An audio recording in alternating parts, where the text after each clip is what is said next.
Video 58/365। और आज हम बात करेंगे how to come out job insecurity. मतलब कि जॉब का छूटने का डर, बिजनेस फेल होने का डर, जो भी आप काम कर रहे हो अगर वो छूट गया तो क्या होगा, आप अपने बाकी खर्चे कैसे मेंटेन करोगे, ठीक है, जीवन में क्या होगा, बहुत सारा डर रहता है। तो इन सब डरों से निकलने के कुछ मैं आपको आज 5 महत्वपूर्ण टिप्स बता रहा हूँ जो कहीं ना कहीं आपको बहुत ज़्यादा हेल्प करेंगे इन सब डर से बाहर निकलने में। तो देखो, हर किसी को होता है, मान लो आप प्राइवेट नौकरी कर रहे हैं कि हो सकता है वो आपको मालिक निकाल दे, हो सकता है आप अच्छा काम कर रहे हो, कुछ आपका सर्टेन पीरियड ऑफ टाइम ठीक ना चल रहा हो, वो आपको निकाल दे। मार्केटिंग जॉब करते हो, टीचिंग की जॉब करते हो, प्रोफेसर हो, मेडिकल लाइन में हो, किसी में हो, या बिजनेस कर रहे हो, स्टार्टअप है या वो फेल हो गया, चल नहीं रहा, ऐसा सीजन नहीं रहा। तो इन सब सारी चीज़ों का एक रामबाण मैं आपको बता रहा हूँ इन 5 टिप्स के जरिए, जो आपको बहुत हेल्प करेगा। स्टेप नंबर 1 है कि इम्प्रूव योर स्किल्स। मतलब ये है कि आपकी जो भी आप जिस भी प्रोफेशन में हैं, जिस भी प्रोफेशन में जो भी आप काम कर रहे हैं अपना, उस भी उसी फील्ड में आप अपने नॉलेज को इम्प्रूव करते जाओ। नॉलेज को इम्प्रूव करो। कौन कौन सी सारी चीज़ें वो चल रही हैं वो सब, जैसे कि मान लो आप कोई मेडिकल लाइन में हो तो आप कौन कौन से करंट कोड, वो आप मान लो कि आप ओपीडी में हैं तो आप किस किस तरह से बेहतर तरीके से आप सर्जरी कर सकते हो, सारी जान लो। कहाँ कहाँ और नौकरियाँ उपलब्ध हैं, सारे आप वो सारी चीज़ें करंट उसका वो सिनेरियो पता करके रखो, कैसा कैसा चल रहा है और मैं और कहाँ से और बेहतर कर सकता हूँ। प्रतिदिन 1 घंटा अपने आप को स्किल इम्प्रूवमेंट में ही आपको लगाना है। ये इससे क्या होगा, इससे आपके मन में डर निकल जाएगा, भैया यहाँ नहीं तो कहीं और, क्या दिक्कत है। इसके लिए आपके अंदर खुद कॉन्फिडेंस आ जाएगा। डर आपको वहाँ लगेगा कि जिस चीज़ को आप डिज़र्व नहीं कर रहे हैं लेकिन आप वहाँ ज़बरदस्ती हैं, और वो डेफिनेटली है कि आप वहाँ से निकाले जाओगे। अगर आप में उतनी काबिलियत नहीं है तो अपनी काबिलियत को हमेशा बढ़ाते रहो, हमेशा इम्प्रूव करते रहो। जहाँ आपको मूवमेंट लगने लगा कि मैंने सब कुछ जान लिया तो वहाँ आप ख़त्म होगा, ये मान के चलो। क्योंकि किसी भी चीज़ में अपन 100% हो ही नहीं सकते। क्योंकि लोग 100 साल के बाद भी कहते हैं मैं अभी I am also a learning, ठीक है, मैं अभी भी सीख रहा हूँ, लोग कह रहे हैं। तो इसका मतलब ये है कि आप ऐसी कोई फील्ड नहीं है जहाँ आप आपको इम्प्रूवमेंट करने के मौके ना मिले, आपको हमेशा मिलेंगे। बस गवर्नमेंट में ऐसा होता है कोई एक बार है, ठीक है यार, क्या करें। अपने आप को हमेशा डिसिप्लिन रखें और नई स्किल्स को हमेशा सीखते रहें, ठीक है। पहला कि नई स्किल्स को सीखें।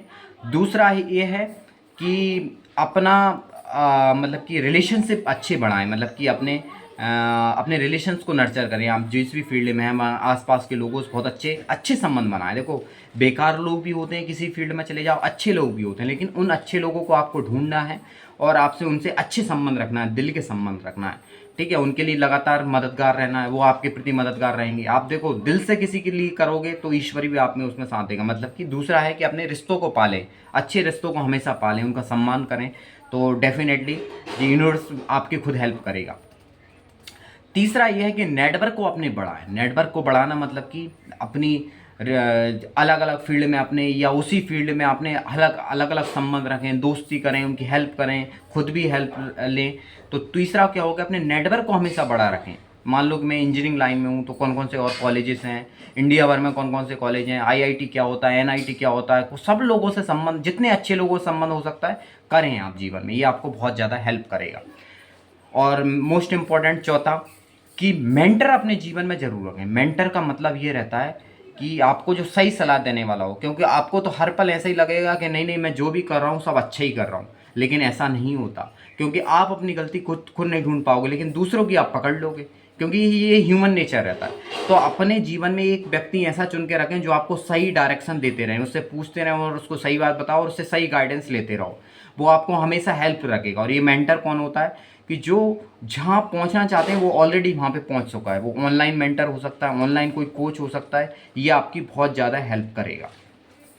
तो ऐसे व्यक्ति को तो जीवन में रखना ही है कि जहाँ आप पहुँचना चाहते हैं उससे तो चाहे किसी भी तरह का आपको वो रखना पड़े, आप उसे गुरु मान सकते हो, उसकी फीस कीमत चुका सकते हो वो, ठीक है।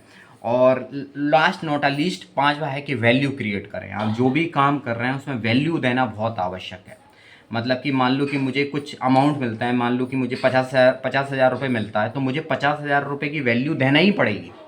ऐसा अपने आप को वैल्यूबल बना, क्योंकि इस टाइम की कोई कीमत नहीं देता, वैल्यू की कीमत देता है, ठीक है। कि मान लो कि आपने मान लो कि एक फ़ोन है उसकी कीमत है 10,000 रुपये, एक एप्पल का फ़ोन है उसकी कीमत है 1,50,000 रुपये है, तो फ़ोन दोनों से बात हो रही, लेकिन उसकी वैल्यू इतनी है कि 1,50,000 की फ़ोन की उसमें डेटा सिक्योरिटी, एक ब्रांड है, कैमरा क्वालिटी एकदम डिजिटल जो कैमरा आते हैं उससे भी बेटर है, कितनी सारी और कुछ ऐप्स हैं जो मतलब कि खुद कंपनी वाले दे रहे हैं, तो ऐसी बहुत सारी खूबियाँ हैं। तो मैं मतलब कि लोग 1,50,000 की वैल्यू उसमें दी है और 10,000 के फ़ोन ने 10,000 की वैल्यू दी है।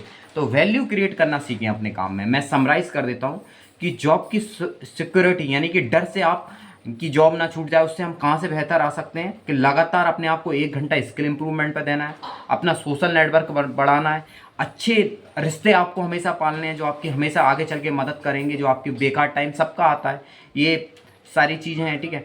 चौथा ये है कि अपने जीवन में कोच जरूर रखें, कोच या क्या बोलते हैं मेंटर जिसे बोलते हैं वो रखें।